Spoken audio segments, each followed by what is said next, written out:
उसने उससे वादा लिया था कि वो कभी वापस नहीं आएगी, फिर भी वो 3 साल तक उसी जगह उसका इंतजार करता रहा। कुछ लोग पहली नजर में ही क्यों रुक जाते हैं? ये शायद आपकी कहानी का हिस्सा है जो खो गया था। कहानियां कभी खोती नहीं। तो फिर शायद ये सफा भी किसी नई जगह आ गए थे। आप हमेशा इतनी फलसफियाना बातें करते हैं। नहीं, सिर्फ उन लोगों के साथ जो पहली बार अपने ऐसे लगे। तो मैं आपको क्या कहकर मुखातिब करूं? मेरा नाम अतिया है। और आप? आपका खादिम। मेरा नाम लियाकत है।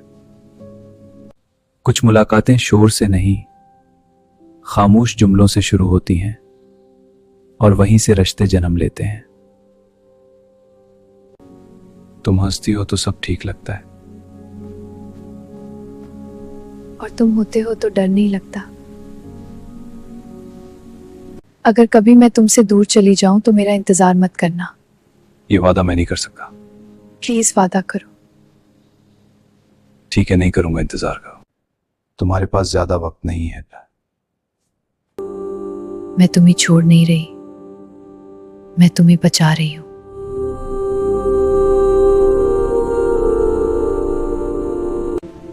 उसने वादा तोड़ दिया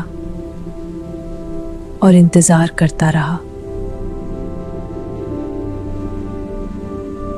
अतिया मरी नहीं थी, उसका इलाज हो गया, लेकिन वो वापस नहीं आई क्योंकि वो डरती थी कि लियाकत मूव ऑन कर चुका होगा।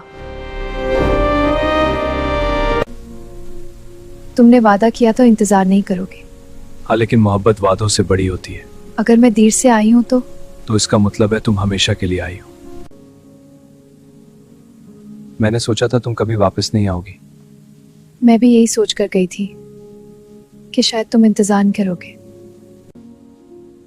मैंने वादा नहीं तोड़ा, मैंने बस वक्त को तुम्हारे साथ जीना सीख लिया।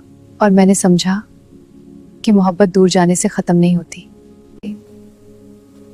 अगर मैं अभी देर कर दूं तो मैं फिर भी आऊंगा, क्योंकि कुछ लोग इंतजार नहीं कर बस रहते हैं। कुछ मोहब्बतें खोकर नहीं मिलती, बल्कि इंतजार के बाद मुकम्मल होती हैं, और जो एक बार दिल में उतर जाए वो कभी नहीं जाता। ये कहानी हमने अतिया और लियाकत के नाम से बनाई है। अगर आप भी अपने नाम के साथ ऐसी ही सिनेमैटिक लव स्टोरी देखना चाहते हैं तो अपना नाम कमेंट में जरूर लिखें, और हमें यह भी बताएं कि आपको हमारी ये कहानी कैसी लगी। अगर वीडियो पसंद आई हो तो उनको लाइक करें, अपने दोस्तों के साथ शेयर करें, और ऐसे ही खूबसूरत सिनेमैटिक किस्सों के लिए हमारे चैनल को सब्सक्राइब करना ना